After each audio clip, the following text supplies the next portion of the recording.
بسم اللہ الرحمن الرحیم۔ پروگرام سفر در سفر کے ساتھ میزبان نعیم احمد بلوچ حاضر ہے، اور آج ہم جس شخصیت کے حوالے سے اپنا یہ پروگرام کر رہے ہیں وہ محتاج تعارف تو نہیں ہے، لیکن انہوں نے جس شعبے سے اپنی تحقیق کا آغاز کیا ہے اور اپنی تحقیق پیش کی ہے اس کا تعارف یقیناً ضروری ہے۔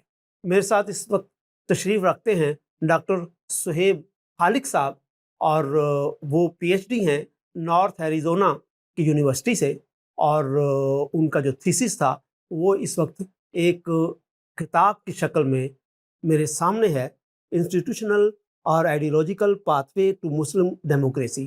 یہ ایک کوشچن ہے جس پر انہوں نے یہ تھیسس لکھا ہے، اور ہم اس کے بارے میں ان کا جو بھی علمی سفر ہے اور ان کی تحقیقات کا جو حاصل ہے وہ انہی سے جانیں گے، اور ابتدا میں ان سے ان کی اس تحقیق کے بارے میں، ان کی شخصیت کے بارے میں تعارف بھی حاصل کریں گے۔ تو میں جناب ڈاکٹر صہیب صاحب سے مخاطب ہوں اور انہیں اس پلیٹ فارم پر پہلے بہت ویلکم کہتا ہوں اور ان کا شکریہ ادا کرتا ہوں۔ انہوں نے اپنے قیمتی وقت میں ہمیں یہ اعزاز بخشا کہ ہم ان سے گفتگو کر سکیں۔ وعلیکم السلام نعیم صاحب، بہت شکریہ آپ کا، Ghamidi centre of Islamic learning کا، جس نے اس ریسرچ کے لیے مجھے مدعو کیا۔ تعارف آپ نے کچھ کروا دیا۔ یہ بک میری انسٹیٹیوشنل اور ideological pathways to Muslim democracy, یہ میرا پی ایچ ڈی کی ریسرچ تھی۔ 2015 میں یہ آلموسٹ سٹارٹ ہوئی اور اس کو پبلش ہونے تک کم و بیش 10 سال لگے۔ تو یہ اب کتابی صورت میں موجود ہے، اور اس سے مجھے بہت خوشی ہوئی ہے کہ اس سے Ghamidi centre of Islamic learning کی نظر سے یہ گزری ہے، اور اس نے اس سے استفادہ کرنے کے لیے مجھے یہاں پہ مدعو کیا ہے۔ بہت شکریہ۔ اچھا ڈاکٹر صہیب صاحب، میں گزارش کروں گا کہ پہلے آپ اپنی ابتدائی زندگی، آپ کا تعلق آزاد کشمیر سے ہے اور آپ وہاں کی یونیورسٹی میں اس وقت پڑھا بھی رہے ہیں، تو آپ اپنی تعلیم کے بارے میں آپ خود ہمیں اپنا تعارف فرمائیں۔ جی، جیسا آپ نے کہا، ابتدائی تعلیم میری آزاد کشمیر کے ایک چھوٹے سے شہر کوٹلی سے ہے، وہاں سے میری سکولنگ ہے۔ اس کے بعد پھر یونیورسٹی، میری قائد اعظم یونیورسٹی سے میں نے international relations, defence and strategic studies میں ماسٹرز اور ایم فل کیا۔ پھر اس کے بعد پی ایچ ڈی کے لیے پولیٹیکل سائنس میں، پولیٹکس انٹرنیشنل افیئرز میں ناردرن ایریزونا یونیورسٹی میں وہاں پہ میری سلیکشن ہوئی، اور وہاں پہ میں نے 2013 سے آن ورڈز 19 تک وہاں پہ میں نے پی ایچ ڈی کی۔ تو یونیورسٹی میں آپ نے کتنا عرصہ یہ بک تخلیق کرنے میں، اپنا تھیسس تخلیق کرنے میں گزارا؟ 2013 میں میرا ایڈمیشن ہوا یونیورسٹی میں۔ کورس ورک میرا 2014-15 میں ختم ہو گیا۔ 15 سے پھر 19 تک کم و بیش 4 سال جو ہے وہ اس تحقیق میں لگے، اور اس کو مکمل ہونے میں، اس کتابی صورت میں آنے میں مزید جو ہے وہ 4 سال لگے۔ یہ تھیسس، یہ ٹاپک بہت مجھے دلچسپ لگا اور اس کی بڑی ضرورت محسوس ہوئی۔ تو آپ اس ٹاپک تک کیسے پہنچے اور کیوں آپ نے اس کی ضرورت محسوس کی؟ اگر ذرا سا بھی ہم نظر دوڑائیں تو بحیثیت مسلمان، ہم کیونکہ مسلم سویلائزیشن سے بلانگ کرتے ہیں، ہمیں اس دنیا میں کچھ چیلنجز کا سامنا ہے، اور اگر ایک ورڈ سے میں اس کو تعبیر کرنے کی کوشش کروں کہ وہ دنیا کون سی ہے جس میں ہمیں چیلنجز کا سامنا ہے، وہ یہ ماڈرن دنیا ہے جس ماڈرن ورلڈ میں ہم رہتے ہیں۔ تو اس ماڈرن ورلڈ میں ہم اپنے ارد گرد دیکھتے ہیں، ٹیکنالوجی میں، انڈسٹری میں، آئی ٹی میں، زندگی کے ہر شعبے میں ہم نے بے شمار ترقی کی ہے، ڈیولپمنٹ کی ہے، ہم ماڈرنائز ہوئے ہم۔ لیکن کچھ ایسے شعبے بھی ہیں جس میں ہم ماڈرنائز نہیں ہو سکے، یا ماڈرنٹی ہم اچیو نہیں کر سکے۔ تو وہ ہے ویلیوز کی، وہ ہے پولیٹیکل انسٹیٹیوشنز کی۔ تو ڈیموکریسی جو ہے وہ ماڈرنٹی کا ایک کراؤن جیول ہے۔ تو انفارچونیٹلی مسلم ممالک میں 50 سے زائد مسلم ممالک ہیں، وہاں پہ ڈیموکریسی بہت کم میں، ایک دو میں صرف ایگزسٹ کرتی ہے۔ اور آج کل کی دنیا میں ہمارے جتنے بھی رائٹس کی بحث ہوتی ہے، لبرٹیز کی بحث ہوتی ہے، وہ اسی کانٹیکسٹ میں ہوتی ہے کہ کسی ملک میں ڈیموکریسی ہے یا نہیں، اس کے انسٹیٹیوشنز، اس کے لوگ، اس کے ادارے وہ ڈیموکریٹائز ہیں، اس کا کانسٹیٹیوشن ڈیموکریٹک کانسٹیٹیوشن ہے یا نہیں۔ تو یہ ایک نیچرل تھا میرے لیے، ایک ایسے سویلائزیشن سے، ایک ایسے ملک سے بلانگ کرتے ہوئے جانا جہاں پہ اس چیز کی بحثیں بھی ایگزسٹ کرتی ہیں۔ آپ نے اس کتاب کے ابتدائی ابواب میں غالباً دوسرے باب میں اس پر بحث کی ہے کہ مسلم دنیا میں ڈیموکریسی کی روٹس کیوں نہیں ڈیولپ ہو سکیں، اس پر آپ نے بحث کی ہے، تو تھوڑا سا اس میں ہمیں فرمائیے۔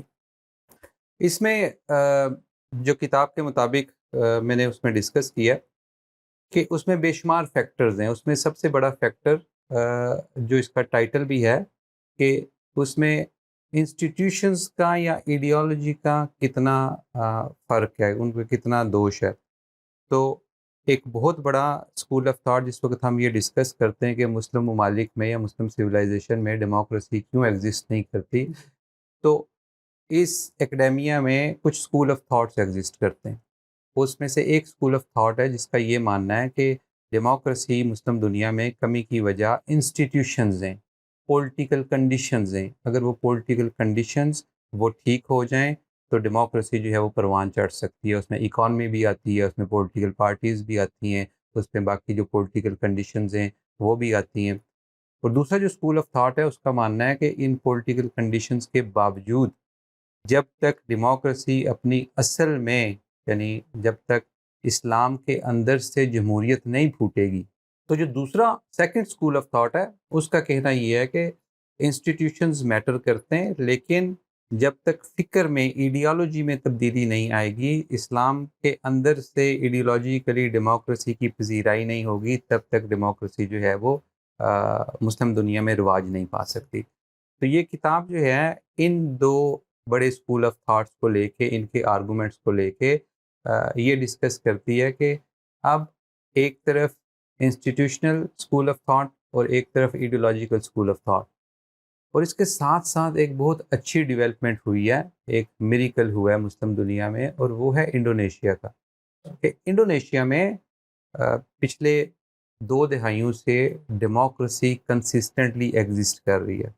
وہ 1999 میں جس وقت انہیں ٹرانزیشن کی ہے پریزیڈنٹ سہارتو کے بعد، تب سے لے کے اب تک وہ گریجولی کنسسٹنٹلی اب ڈیموکریسی کی ریٹنگز جو ہے اس کو امپروو کر رہے ہیں۔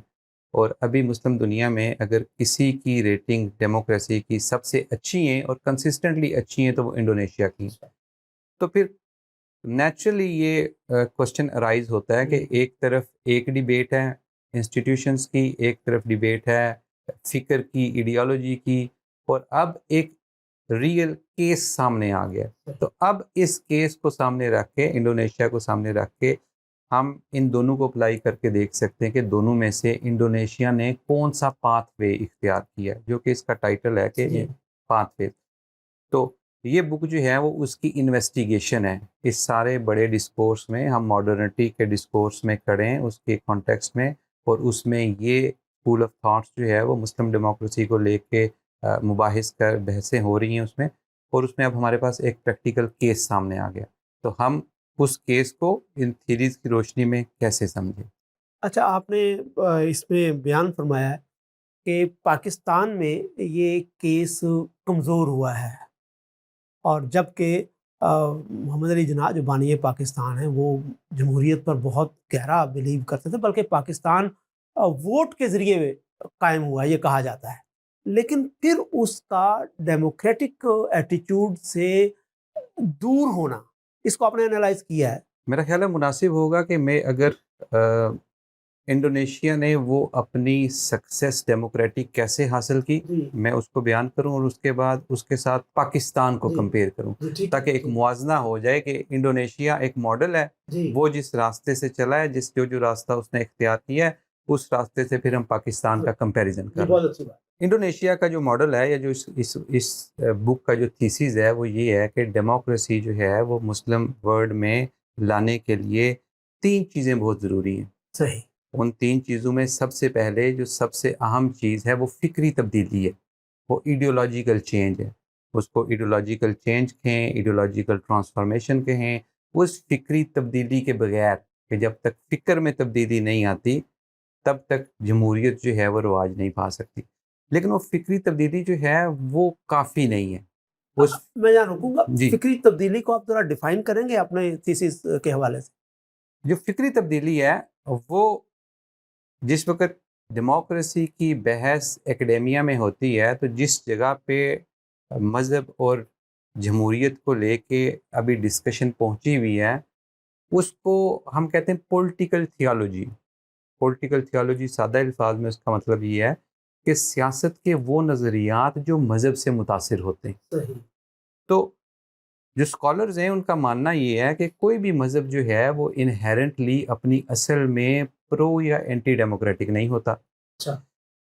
جو چیز میٹر کرتی ہے، اگر ایک جگہ پہ مسلمان ڈیموکریسی کے لیے تحریک چلا رہے ہیں اور ایک جگہ پہ مسلمان ڈیموکریسی کو ریزسٹ کر رہے ہیں تو اسلام تو کانسٹنٹ ہے. بیچ میں ڈفرینس کیا ہے؟ ڈفرینس جو ہے وہ پولیٹیکل تھیولوجی ہے کہ ایک گروپ جو ہے اس کے نظریات جو ہیں اس نے جس طریقے سے سمجھے مذہب کو لے کے وہ اینٹی ڈیموکریٹک ہیں اور دوسرے گروپ نے پرو ڈیموکریٹک. تو پولیٹیکل تھیولوجی جس وقت چینج ہوتی ہے اس وقت نظریات بھی چینج ہو جاتے ہیں. تو یہ اسلام کے ساتھ بھی یہی ہے، باقی مذاہب کے ساتھ بھی یہی ہے کہ ہر مذہب میں سویلائزیشن میں یہ دو گروپس موجود ہیں اور اس میں ڈیفرنٹ یا اس میں جو سب سے نمایاں چیز ہے جو اس میں فرق ڈالتی ہے وہ پولیٹیکل تھیولوجی ہے. تو آرگومنٹ یہ ہے کہ جو اسلامک پولیٹیکل تھیولوجی ہے وہ انڈیپینڈنٹلی ایگزسٹ نہیں کرتی. وہ اسلامی فکر کا ایک بڑی پولیٹیکل تھاٹ کا وہ ایک سب سیٹ ہے.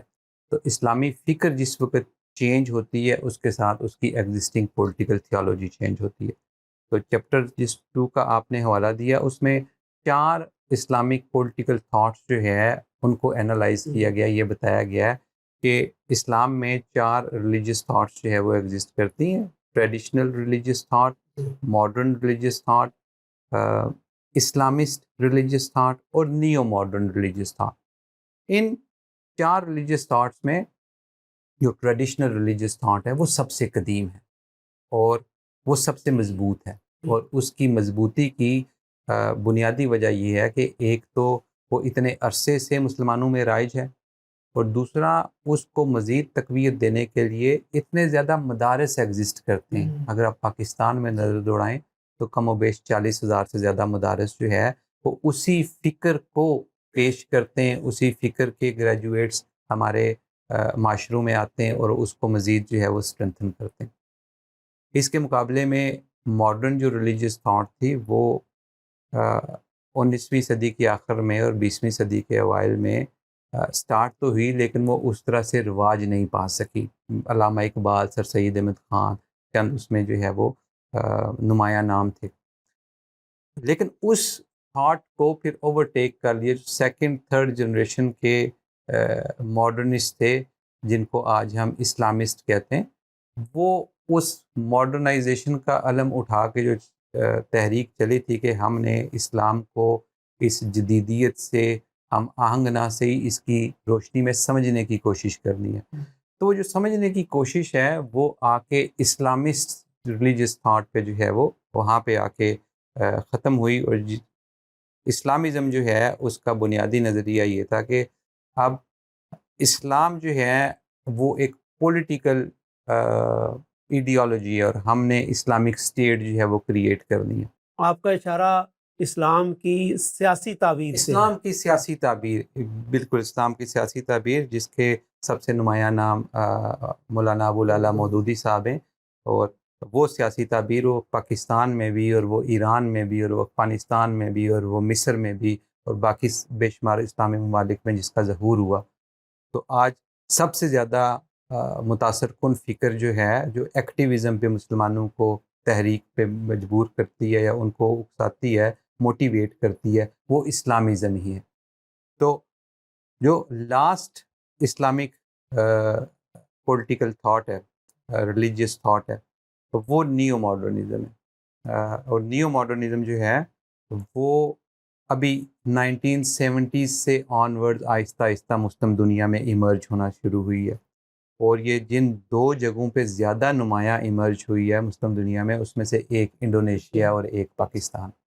تو انڈونیشیا کا جو کارنامہ ہے، انڈونیشیا کا جو میریکل ہے، وہ میریکل یہ ہے کہ انڈونیشیا نے اپنی سوسائٹی میں جو ٹریڈیشنل ریلیجیس تھاٹ تھی اس کو ریپلیس کیا ہے نیو ماڈرن ریلیجیس تھاٹ، جو کہ پاکستان میں نہیں ہو سکا. پاکستان میں نہیں ہو سکا. آپ دیکھیں ٹریڈیشنل ریلیجیس تھاٹ جو ہے اس کی پولیٹیکل تھیولوجی وہ پرو ڈیموکریٹک نہیں ہے. ٹھیک ہے. جو نیو ماڈرن ہے ان 4 ریلیجیس تھاٹس میں، جو نیو ماڈرن ریلیجیس تھاٹ ہے صرف وہی ایک پرو ڈیموکریٹک سیوک پولیٹیکل تھیولوجی لے کے چل رہی ہے. اور وہ صرف اس میں پولیٹیکل تھیولوجی جو ہے وہ اس لیے پرو ڈیموکریٹک ہے کیونکہ وہ ریلیجیس تھاٹ ہی مختلف طریقے سے سمجھی گئی اور استوار کی گئی ہے. اس کو سمجھنے کا طریقہ، اس کی میتھڈولوجی، وہ سب اس کا فریم ورک جو ہے وہ اس چیز پہ پھر جو ہے وہ دلالت کرتا ہے کہ ڈیموکریسی کوئی باہر کا فورن کنسیپٹ نہیں ہے، بلکہ اسلام کے اندر سے ہی اس کو پذیرائی ملتی ہے. بلکہ اسلام کا منشا ہی یہی ہے کہ ڈیموکریسی جو ہے وہ مسلمانوں کے اندر رائج ہو اور مسلمانوں کا یہ سیاسی نظام ہو. آپ نے جو 2 اصطلاحات بولی ہیں، نیو ماڈرنزم اور ایک جو ہمارا پاکستان میں اسلامک سیاسی تعبیر جس کو عام قاری ناظر بہتر طور پر سمجھا جائے گا، یہ کیسے اسٹیبلش ہوئی انڈونیشیا میں؟ اور ایک تو یہ بات، اور دوسرا تھوڑا سا نیو ماڈرنزم کو تھوڑا سا ایلیبریٹ کریں. جیسے آپ ایک استاد ہیں تو اس کو تھوڑا سا ایلیبریٹ کریں ہمارے قارئین کے لیے، ناظرین کے لیے. ریلیجیس تھاٹ جو ہے ایک اسی سیکنڈ چیپٹر میں ایک ماڈل ہے جس میں یہ سمجھانے کی کوشش کی گئی ہے کہ ریلیجن سے مذہبی فکر کیسے تشکیل ہوتی ہے. اچھا. ٹھیک ہے. تو مذہب جو ہے وہ ریلیجن جو ہے اس کے ڈیوائن سورسز ہیں، وہ امیوٹیبل ہوتا ہے، وہ چینج نہیں ہوتا، وہ کوسچن نہیں ہوتا، اس کی اتھینٹیسٹی کو ہم جو ہے وہ کوسچن نہیں کرتے. لیکن اس کے بیچ میں سے ریلیجیس تھاٹ جو ہوتی ہے وہ ایکسٹریکٹ ہوتی ہے. اور پھر ریلیجیس تھاٹ کے جو ہوتے ہیں مختلف پیراڈائم ایگزسٹ کرتے ہیں اور ان کے بیچ میں آپس میں کمپٹیشن ہوتا ہے. یہ جو 4 ریلیجیس تھاٹس ہیں یہ چاروں ریلیجیس تھاٹس جو ہے ریلیجن سے ڈرائیو ہوئی ہیں. تو نیو ماڈرنزم جو ہے وہ بیسیکلی جس وقت ہم ریلیجن سے ریلیجیس تھاٹ کا جو سفر ہے وہ جب طے کرتے ہیں تو اس کے بیچ میں جو سب سے کلیدی کردار ہے، سب سے امپورٹنٹ چیز جو ہے وہ میتھڈولوجی ہے کہ کن اصولوں پہ ریلیجن کو سمجھا جائے گا. ٹھیک ہے. جو ٹریڈیشنل ریلیجیس تھاٹ ہے اس کے جو اصول ہیں وہ اصول جو ہے وہ روایت کو زیادہ ترجیح دیتے ہیں، روایت کو، تقلید کو. تو جس وقت مذہب کو سمجھنا ہے تو روایت کی روشنی میں سمجھا جائے گا. تو میتھڈولوجی کیا ہے مذہب کو سمجھنے کی؟ مذہب کو سمجھنے کی میتھڈولوجی روایت ہے، تاریخ ہے، فقہا ہیں، ان کا کام ہے.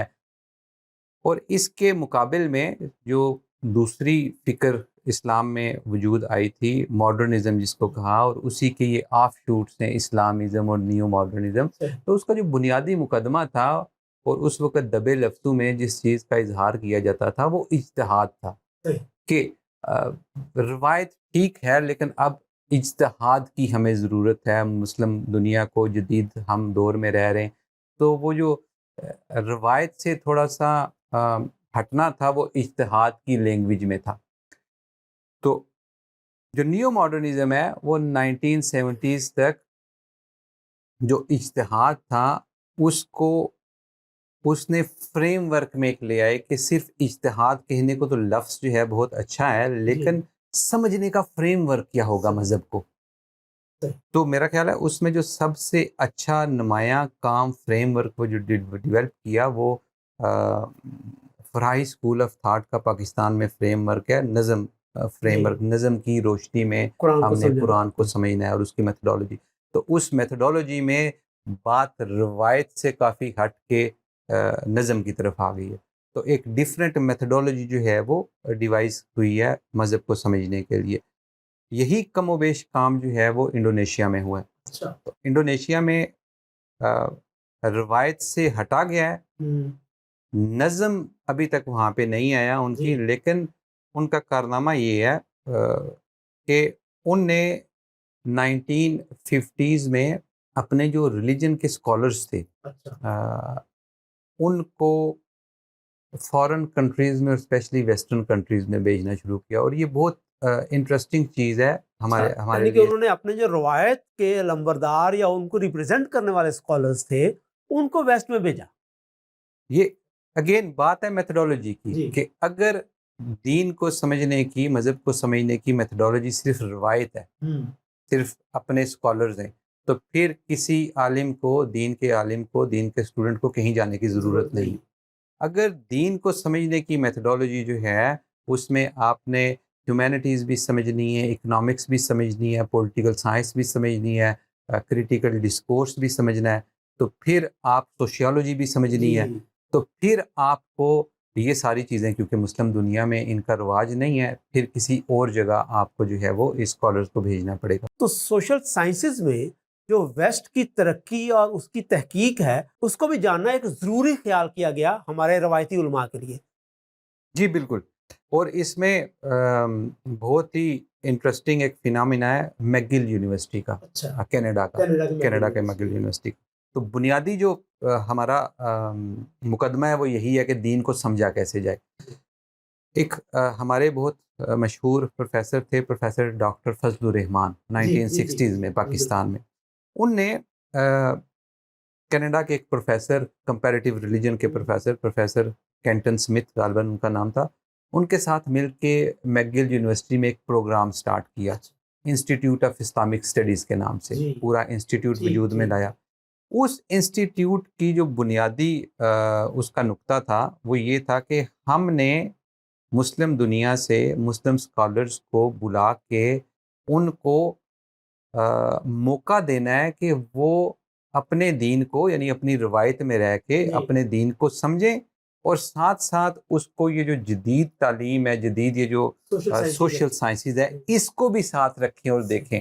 تو یہ دیکھیں کہ کیا اس کے کرنے سے ان کو کوئی فائدہ ہوتا ہے، ان کو کوئی میتھڈالوجی نئی ڈیولپ ہوتی ہے۔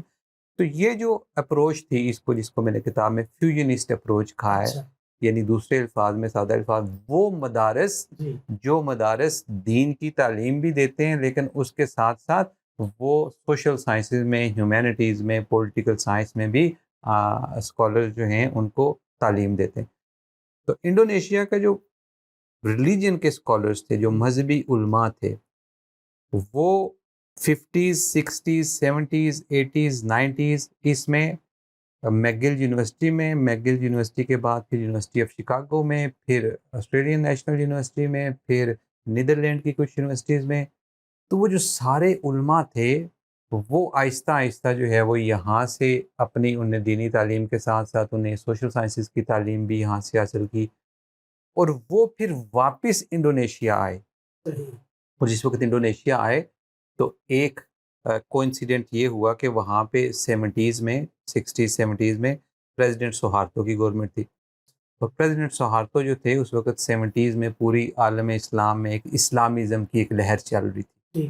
تو انڈونیشیا میں بھی جو کچھ پولیٹیکل پارٹیز تھی وہ بھی اسلامزم کا نعرہ لے کر، تو جو پریزیڈنٹ سہارتو تھے ان کو کوئی ایسا اسکالر، ایسا کوئی گروپ جو ہے جو اسلامزم کی طرف لین نہ کرتا ہو، تو یہ جو نیو اسکالرز میگل سے گریجویٹ ہو کے گئے، یہ بڑے نیچرل کنٹینڈر تھے کہ یہ کسی گروپ کے ساتھ شامل نہیں تھے۔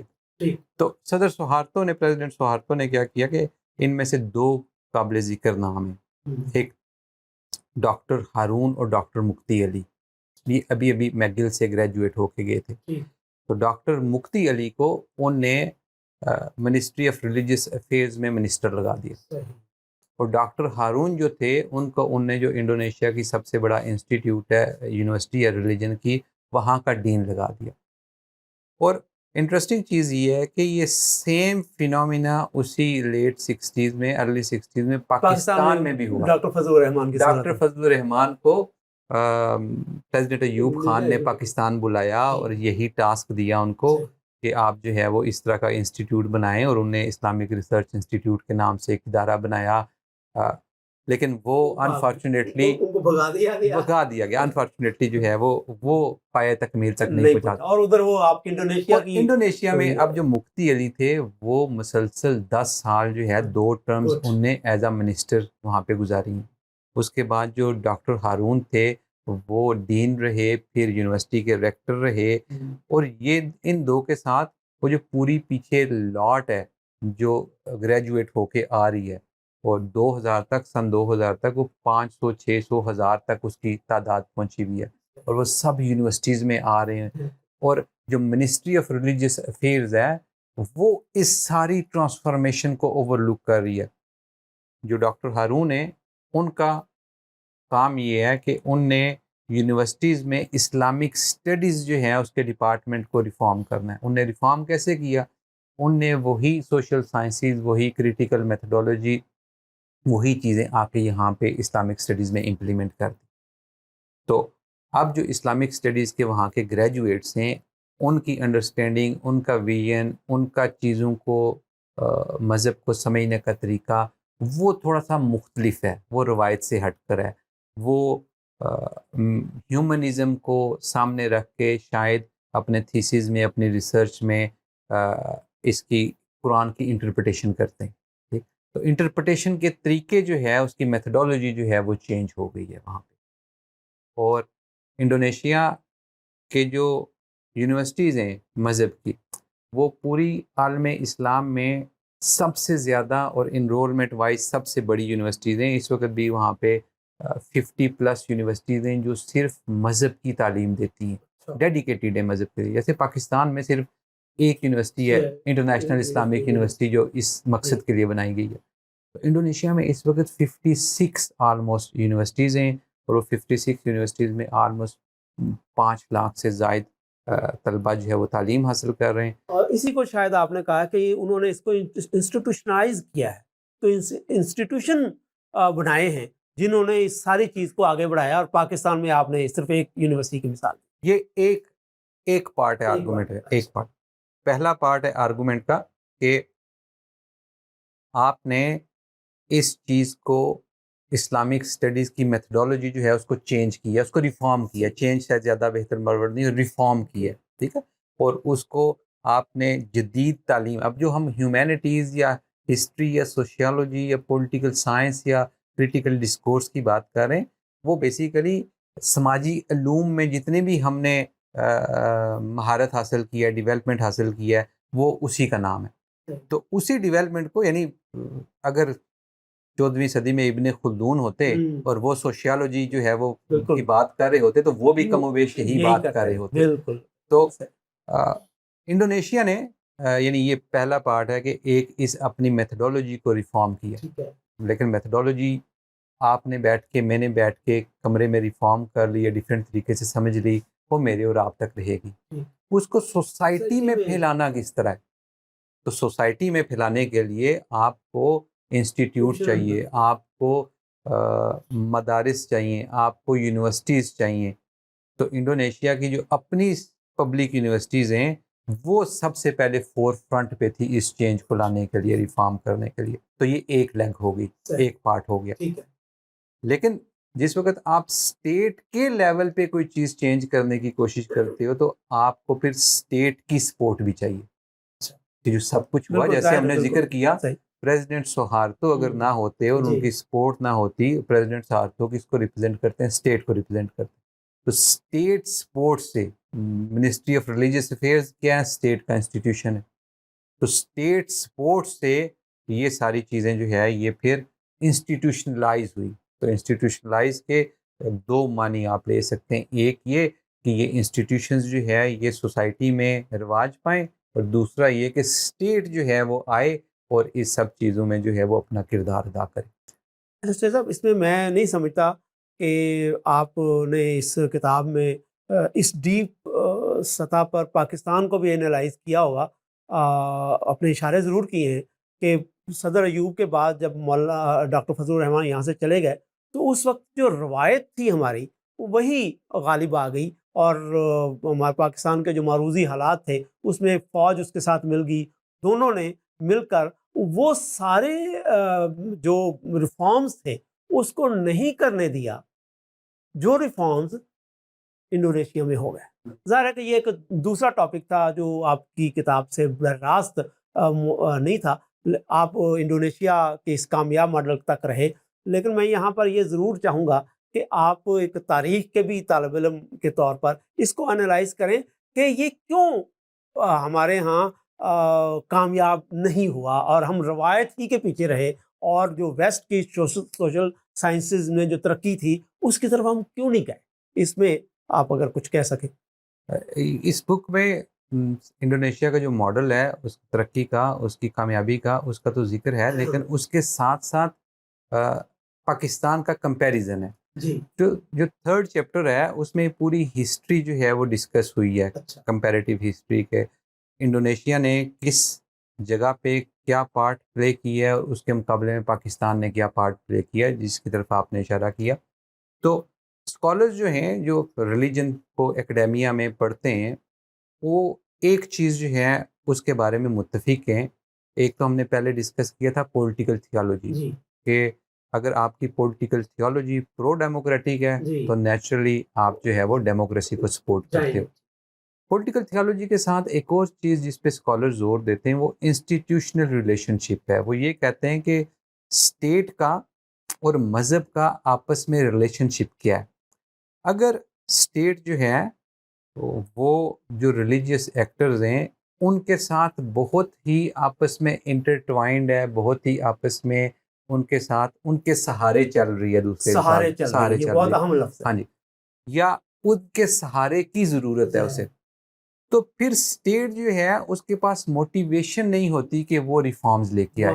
اور ایٹیز میں اگر آپ دیکھیں تو پاکستان میں جو اسٹیٹ ہے اس پہ جو بھی ہیڈ آف دا اسٹیٹ تھے ان کو شاید جو ٹریڈیشنل روایتی ریلیجیس ایکٹرز تھے ان کی بہت ضرورت تھی. آپ کا اشارہ ضیاء الحق کی طرف. جی, کہ ان کو اس کو تھرڈ چیپٹر میں نے انالائز کیا, ان کی بہت ضرورت تھی. اور وہ سارا جو ہے وہ اس کے نتیجے میں جو اسٹیٹ ریلیجن ریلیشن شپ ہے اس کو اسکالرس کہتے ہیں اگر یہ انڈیپینڈنٹ نہیں ہے, اگر یہ دو ایک دوسرے سے جو ہے وہ آزاد نہیں ہے, تو پھر ہوگا یہ کہ اسٹیٹ کے پاس وہ موٹیویشن نہیں بچے گی کہ وہ ریفارمز لائے گی, تو یہاں سے اپوزیشن کا سامنا کرنا پڑے گا.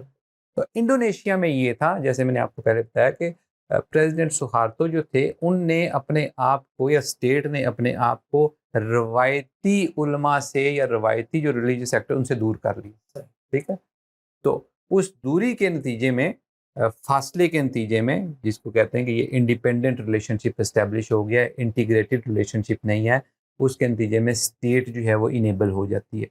تو علمی لینگویج میں ہم اس کو کہتے ہیں کہ یہ پاکستان میں اسٹیٹ یہ کردار کیوں نہیں ادا کر سکی, کیونکہ اس کا ریلیشن شپ انٹیگریٹڈ تھا. وہ اور روایتی علماء وہ آپس میں جو ہے وہ ان کا تعلق جو ہے وہ انڈیپینڈنٹ نہیں تھا. انڈونیشیا میں وہ آزاد تھے.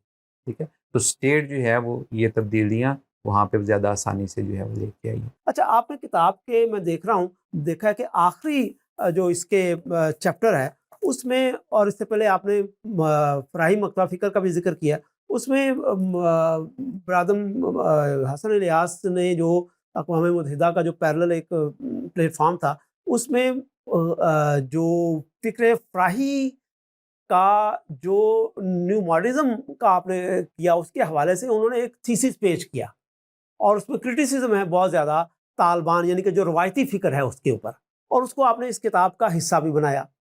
تو تھوڑا سا اس حوالے سے آپ گفتگو کریں کہ آپ کو اس طرف کیسے دھیان گیا کہ یہ ایک بہتر ایپلیکیشن ہے, ایک اس کا اطلاقی چیز ہے جو کہ ہمارے سامنے آیا نیو ماڈرنزم کے حوالے سے. اگر ہم ذرا سے بھی نظر دوڑائیں تو ہمیں پتہ چلتا ہے کہ 2000 کے بعد دنیا میں جو سب سے بڑا چیلنج ہے وہ اسلامزم کی صورت میں سامنے آیا ہے. اور اسلامزم کی صورت میں جتنی بھی تحریکیں برپا ہوئی ہیں اس میں سے شاید کچھ تحریکیں فکری سطح تک رہی ہوں گی, لیکن زیادہ تر تحریکیں وہ ایران ہو, وہ عراق ہو, وہ داعش ہو, وہ افغانستان ہو, وہاں پہ ان تحریکوں کے نتیجے میں کافی تبدیلیاں رونما ہوئی ہیں. تو یہ ایک پوری دنیا کا, نہ صرف عالم اسلام کا بلکہ پوری دنیا کا ایک بہت بڑا کوسچن ہے کہ ہم اسلامزم کو سمجھیں کیسے.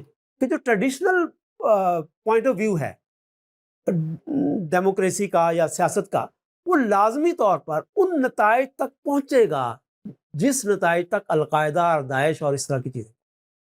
یہ ایک چیپٹر 2 میں ایک ٹیبل ہے, اس ٹیبل میں یعنی جو ہماری گفتگو ہے اس میں نے یہ بتانے کی کوشش کی ہے کہ پولیٹیکل تھیولوجی جو ہے جو پریکٹیکل چیز ہے, اس پولیٹیکل تھیولوجی کے نتیجے میں لوگ جو ہے وہ ایکٹیویزم کرتے ہیں, کوئی کام کرتے ہیں, کوئی مظاہرہ کرتے ہیں, کوئی رائے کا اظہار کرتے ہیں, وہ جو ہے اس کے پیچھے فکر ہے. ٹھیک ہے, تو وہ فکر جب تک تبدیل نہیں ہوتی وہ فکر جب تک تبدیل نہیں ہوتی وہ پولیٹیکل تھیولوجی جو ہے وہ تب تک جو ہے وہ تبدیل نہیں ہو سکتی. جو حسن الیاس صاحب کی UN میں اسپیچ ہے جی وہ اس کا پورا متن میں نے اس بک میں لاسٹ چیپٹر میں اچھا اپینڈکس میں ایڈ کیا ہے پورا متن. جی وہ ایک نیو ماڈرن ریلیجیس تھاٹ جو ہے وہ کیسے تنقید کرتی ہے اسلامک ریلیجیس تھاٹ پہ یا اسلامک پولیٹیکل تھیولوجی پہ. اور یہ چاروں جو ماڈلز ہیں جو مذہبی فکر کے ماڈلز ہیں ان کے ساتھ انٹرسٹنگ بات یہ ہے کہ یہ چاروں کے چاروں اسلام کے براڈر سنی ٹریڈیشن کے اندر رہ کے کام کرتے ہیں. ان میں سے کوئی بھی ماڈل جو ہے وہ جس وقت لیجیٹیمیسی کی بات کرتا ہے, جس وقت وہ اپنی اتھینٹیسٹی کی بات کرتا ہے, تو وہ اپنی لیجیٹیمیسی اس سنی ٹریڈیشن سے ڈرائیو کرتا ہے, جس کو میں نے یہاں پہ جو ہے وہ ایک فوکولڈین سینس میں ایپسٹیمے کے طور پہ سمجھانے کی بتانے کی کوشش کی ہے. تو کہنے کا مطلب یہ ہے کہ چاروں جو مذہبی فکر ہیں یہ مذہب کے جو براڈر ٹریڈیشن ہے, ایک تو وہ مذہب کا ٹریڈیشن ہے جس کی روایت کی ہم بات کریں, جو روایت جو ہے وہ 8ویں 9ویں صدی میں جو ہے وہ زیادہ سخت ہو گئی ہے, ٹھیک ہے, ریجڈ ہو گئی ہے, سولیڈیفائی ہوئی ہے, جس میں اگر 8ویں 9ویں صدی سے پہلے ہم اسلامی فکر کا جائزہ لیں تو اس میں کافی فلیکسیبلٹی ہے. اس میں اسکالرز جو ہے وہ فلاسفرز بھی ایگزسٹ کر رہے ہیں, اس میں تھیولوجنز بھی ایگزسٹ کر رہے ہیں, اس میں حدیث کے جو اسکالرز ہیں وہ بھی ایگزسٹ کر رہے ہیں, اور ایک پلوریلٹی ہے آرگومنٹس کی. اور یہ پلوریلٹی جو ہے یہ جو 9th سینچری کے بعد اسپیشلی امام غزالی کے بعد اور جیسے یہ مدارس جو ہے یہ بننا شروع ہوئے تو پھر یہ اور زیادہ سخت ہوتی گئی ہے, ٹھیک ہے. اس کے بیچ میں جو پلورل ایلیمنٹ تھا اس کو بھلا دیا گیا. تو ماڈرنزم جس وقت بات کرتا ہے اجتہاد کی یا ریشنیلٹی کی, تو وہ اسلام کے براڈر جو ڈسکورس ہے اس سے باہر نہیں جا رہا ہوتا کہ یہ ریشنیلٹی, یہ پلوریلٹی, یہ 6ٹھی 7ویں 8ویں صدی میں 9ویں صدی میں اسلام کے اندر ہی ایگزسٹ کرتی تھی, جس کو بھلا دیا گیا. بہت اہم نقطہ. تو جس وقت حسن الیاس صاحب نیو ماڈرنزم کے پرسپیکٹیو سے اسلامزم پہ تنقید کر رہے ہیں تو بیسیکلی وہ اسی ریشنیلٹی کو, اسی پلوریلٹی کو جو کہ فریم ورک میں وہ نظم فریم ورک میں ہے, تو اسی کو سامنے رکھتے ہوئے جو ہے وہ تنقید ہو رہی ہے. تو یہ تنقید اسلام کے اندر سے اسلام کی ایک فکر پہ تنقید ہے, یہ سب سے امپورٹنٹ بات ہے. اسلام کے اندر سے اسلام ہی کی ایک فکر پہ تنقید, یعنی سب سے بڑا اعتراض جو ہوتا ہے وہ یہ ہوتا ہے کہ کوئی باہر سے آ کے جو اس روایت کا بندہ نہ ہو, اس سویلائزیشن کا بندہ نہ ہو, اس ٹریڈیشن کا بندہ نہ ہو, اس ریلیجن کی, مذہب کی تہذیب سے, روایت سے, کتابوں سے, مفکرین سے, علماء سے واقف نہ ہو, اور وہ آ کے کوئی بات کر دے کہ یہ تو مغرب سے آ گیا. تو ایک عالم, ایک مفکر جو پوری روایت سے واقف ہے, جس کا پوری روایت پہ نظر ہے, پوری فکر پہ نظر ہے, اور اسی براڈر روایت میں جو پہلے پلورل روایت ایگزسٹ کرتی تھی اسی کے اندر رہتے ہوئے وہ ایک فکر پہ تنقید کر رہا ہے, اور وہ فکر جس پہ تنقید کر رہا ہے وہ اسلامزم ہے. اس سے میسج جو ہے جو براڈر لیول پہ جو کمیونیکیٹ ہوتا ہے وہ یہ ہوتا ہے کہ یہ جو ڈیبیٹ ہے اسلام کے اندر, ٹھیک ہے, اس کو باہر سے کسی کو آ کے سالو کرنے کی ضرورت. اسلامزم جو ہے یہ باہر سے آ کے کسی نے سالو نہیں کرنا. یہ اگر یہی انٹلیکچوئل جو ہے ان کو رائٹ انوائرمنٹ ملے, ان کو رائٹ انسٹیٹیوشن ملے اور اسٹیٹ سپورٹ ملے, ٹھیک ہے, تو ان کی فکر, ان کی ایڈیالوجی وہ اگر انسٹیٹیوشنلائز ہو تو وہ نیچرل چیلنج یا نیچرل کاؤنٹر ہے ایسی ریلیجیس تھاٹس کا. بہت اچھے ڈاکٹر سہیب صاحب, یہ تو ایک علمی استفادہ ہم نے آپ سے کیا, ایک پریکٹیکل استفادہ بھی میں چاہتا ہوں آپ سے کیا جائے کہ آپ کا تعلق آزاد کشمیر سے ہے, اور میں یہ سمجھتا ہوں کہ جو آپ نے اس بک میں بات کی ہے وہی نہ ہونے کی وجہ سے, یعنی کہ وہ پروسیس نہ ہونے کی وجہ سے ہم نہ صرف پولیٹیکل کرائسس کا شکار ہوئے بلکہ معاشی اور سماجی اور معاشرتی کرائسس کا بھی شکار ہوئے, جس کا آج جہاں پر آپ رہتے ہیں آزاد کشمیر وہ بھی اس کا اثر وہاں پر ہوا ہے. اس کی بک کی اپلیکیشن اس پر کریں گے تو میں آپ کا بہت شکر گزار ہوں. جی بالکل, کیونکہ یہ جو چیلنج بک میں ڈسکس ہوا ہے، یہ پوری امت مسلمہ کا چیلنج ہے۔ ڈیموکریسی ہم سب کا کمبائن مسئلہ ہے، جی اور ڈیموکریسی کسی ادارے کا، کسی بلڈنگ کا نام نہیں ہے، بلکہ ایک سوچ کا نام ہے، ویلیوز کا نام ہے۔ جس وقت ڈیموکریٹک ویلیوز جو ہیں وہ انسانوں کے اندر آتی ہیں، اور ان ڈیموکریٹک ویلیوز میں ایک سب سے امپورٹنٹ ویلیو ہے ٹالرنس کی، جی ٹھیک ہے، برداشت کی۔ جی تو مسلم دنیا میں انفارچونیٹلی یہ چیز ٹالرنس جو ہے اس کی بہت کمی ہے، اور ٹالرنس کے ساتھ ساتھ جو ڈیموکریٹک پرنسپلز ہیں، کیونکہ وہ ہم میں رائج اس طرح سے نہیں ہوئے، تو ان پرنسپل کی عدم موجودگی میں وہ انسٹیٹیوشنز میں بھی، وہ ایلیٹس میں بھی، اور وہ پاپولر لوگوں میں بھی، تو نہ وہ ٹالرنس رواج پا سکی ہے، نہ وہ ڈیموکریٹک ویلیوز رواج پا سکی ہیں، اور اس کی عدم موجودگی میں آپ صرف آزاد کشمیر نہیں، باقی پوری مسلم دنیا میں آپ دیکھیں تو اسی طرح کا آپ کو اکثر جگہوں پہ جو ہے وہ تحریکیں نظر آئیں گی، حقوق کی تحریکیں۔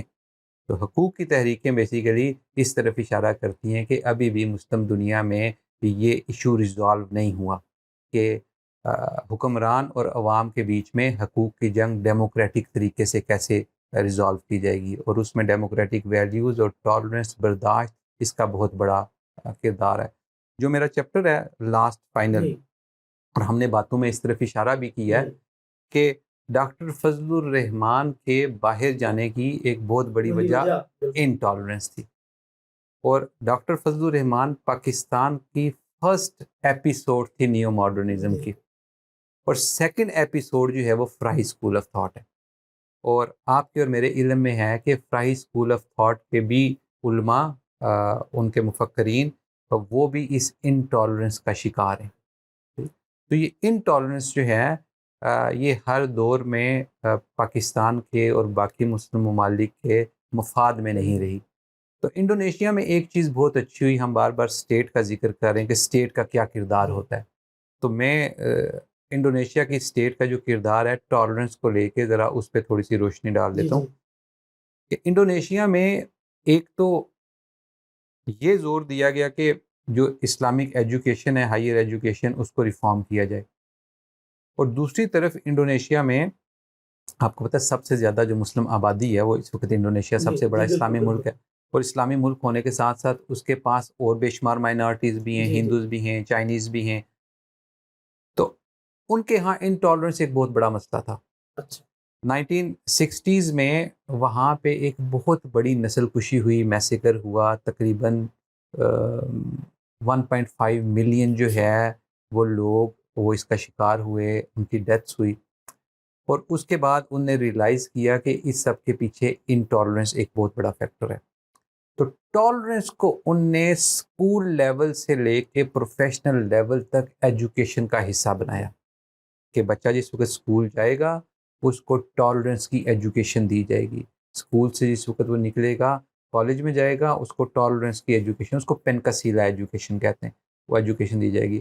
ایون وہ لوگ جو اسکول اور کالج میں یہ ایجوکیشن حاصل نہیں کر سکے، ان کو پروفیشنل اپنے اداروں میں اسپیشل کریش کورسز کروائے گئے، اور وہ اسپیشل کریش کورسز 70 سے لے کے 2000 تک 30 سال تک انڈونیشیا نے اپنی عوام کی ٹالرنس پہ تربیت کی، اور ہمارے ہاں سر تن سے جدا کو سلیبس کا حصہ بنایا۔ ایگزیکٹ وہ جو 7th چیپٹر ہے اس میں یہ کمپیریزن جو ہے وہ آپ کو واضح نظر آئے گا۔ تو فکر جو ہے وہ پولیٹیکل تھیولوجی اور ریلیجیس تھاٹ یہ ڈیوائز کرنا شاید آسان ہے، لیکن اس کا پھیلانا اور اس پھیلانے میں پھر اسٹیٹ کا کردار، اور پھر اسٹیٹ جو ہے اس میں کس طرح ٹالرنس جو ہے وہ ایک بہت بڑا کردار ادا کرتی ہے۔ اگر یہی ٹالرنٹ ایٹیچیوڈ جو ہے وہ 60s میں پاکستان میں ہوتا، 2000 میں پاکستان میں ہوتا، اور یہی فکر اسی طریقے سے چلتی رہتی اور یہ انسٹیٹیوشنز ایسے ہی چلتے رہتے، شاید پاکستان میں کافی بہتری ہوتی اس حوالے سے۔ تو اس میں میسج ہے پالیسی کا بہت بڑا گورنمنٹ کے لیے بھی، باقی ایجوکیشن سسٹم کے لیے بھی، کہ ہم نے نہ صرف ریلیجیس ایجوکیشن سسٹم کو ریفائن کرنا ہے بلکہ جو ٹریڈیشنل اسکولوں میں ایجوکیشن سسٹم ہے۔ اور آپ کو حیرت ہوگی اس بات پہ کہ کافی سارے اسکالرس جو دہشت گردی پہ کام کر رہے تھے، ان نے جس وقت کافی لوگوں کا انٹرویو کیا، ریسرچ کی، ڈیٹا ان کے پاس اکٹھا ہوا، تو ایک اتنی انٹرسٹنگ فائنڈنگ سامنے آئی کہ 60-70% وہ جو لوگ جو دہشت گرد بنے وہ مدارس کے فارغ التحصیل نہیں تھے، وہ ماڈرن ایجوکیشن سسٹم اور یونیورسٹی کے فارغ التحصیل تھے. ٹھیک، تو اس کا مطلب یہ تھا کہ جتنا ہم الزام، میں نے اس میں ففتھ چیپٹر میں اس چیز کا جو ہے وہ ذکر کیا کہ مورد الزام مدارس کو ٹھہراتے رہے، لیکن یہ فکر جو ہے، یہ اب فکری لیول پہ یہ چیز جو ہے صرف مدارس میں تو ایگزسٹ نہیں کرتی، یہ فکر پورے ملک میں، معاشرے میں ایگزسٹ کرتی ہے. تو شاید اسکولوں میں، کالجز میں، یونیورسٹیز میں ٹالرنس کی تعلیم نہیں دی جاتی، الٹا ہے، جیسے کہ میں نے اشارہ کیا، سرتن سے جدا، سرتن سے جدا. اور اگر آپ ویسٹ کو دیکھیں، سب سے پہلے جس وقت 15-16 سینچری میں ویسٹ جو ہے اس کے اندر بھی پروٹیسٹنٹ اور کیتھولکس جو ہے یہ ایک جنگ جاری تھی، تو جتنے بھی اسکالرز آئے ان میں سے ان نے آ کے سب سے پہلی جو چیز اسٹیبلش کرنے کی کوشش کی وہ ٹالرنس کی، کہ یہ انسان کا رائٹ ہے اور آپ اس کو ایکسیپٹ کریں، اور یہ ڈیموکریسی کا basic fundamental exact religious tolerance جو ہے وہ فنڈامنٹل ویلیوز میں سے ہے. تو ویسٹ نے جس وقت یہ ٹالرنس جو ہے وہ اپنے لوگوں کو سکھائی، وہ انسٹیٹیوشنلائز کی، وہ اسکول کے سلیبس کا حصہ بنایا، اسکالرز نے اس پہ، مفکرین نے اس پہ کتابیں لکھی، ویسٹ میں انسٹیٹیوشنلائز ہوئی وہاں کے معاشروں میں. یعنی ٹالرنس جس وقت جاتی ہے اس وقت ڈیبیٹ آتی ہے. ٹھیک ہے، تو اس ڈیبیٹ کے نتیجے میں ان کی ڈیموکریسی اور ان کی سارا معاشرہ جو ہے وہ، تو جب تک انٹالرنس رہے گی تو اس طرح کی چیزیں سوسائٹیز میں، معاشرے میں جو ہے وہ ایگزسٹ کرتی رہیں گی. بہت شکریہ جناب ڈاکٹر صہیب خالق صاحب. تو ناظرین، ہم یہاں پر اپنی اس گفتگو کو ختم کرتے ہیں، اور یہ فوڈ فار تھاٹ کا ایک سٹارٹر ہے، اور میں چاہوں گا کہ آپ اس کتاب کو پڑھیے. جیسا کہ میں نے ڈاکٹر صاحب سے عرض کی ہے کہ اس کو عام قارئین کے حوالے سے اردو میں بھی ٹرانسفر کریں، تو مجھے امید ہے کہ آپ سے اس ٹاپک پر اگلی گفتگو انشاءاللہ انڈونیشیا میں ہوگی. بہت شکریہ. السلام علیکم.